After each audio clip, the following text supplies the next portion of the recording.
میٹھے میٹھے اسلامی بھائیوں، چنانچہ ایک مرتبہ حضرت سیدنا عتبہ غلام علیہ رحمۃ اللہ علیہ السلام ایک مکان کے پاس سے گزرے تو کانپنے لگے اور پسینہ آ گیا۔ لوگوں کے استغفار پر فرمایا،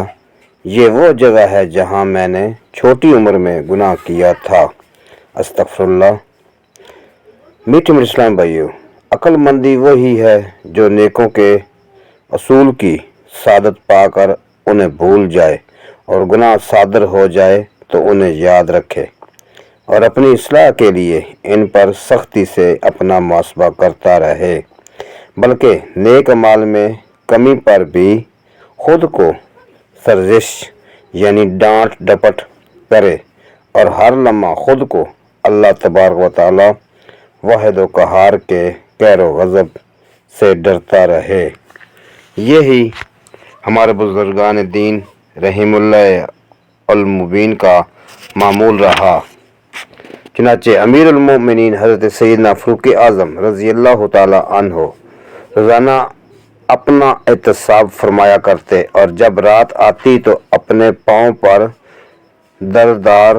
مار کر فرماتے، بتاؤ آج تو نے کیا کیا کیا ہے؟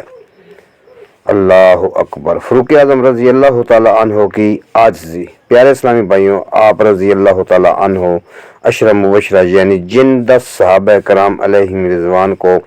تاجدار رسالت صلی اللہ تعالی علیہ وآلہ وسلم نے جنت کی بشارت سنائی،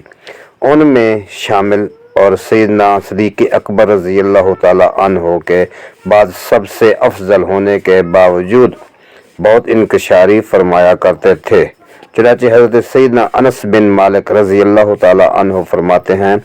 ایک بار میں نے حضرت سیدنا فاروق اعظم رضی اللہ تعالی عنہ کو ایک باغ کی دیوار کے قریب دیکھا کہ وہ اپنے نفس سے فرما رہے تھے، وہ لوگ تجھے امیر المومنین کہتے ہیں، پھر بطور عاجزی فرمانے لگے، اور تو وہ ہے کہ اللہ عز و جل سے نہیں ڈرتا، یاد رکھ اگر تو نے اللہ عز و جل کا خوف نہیں رکھا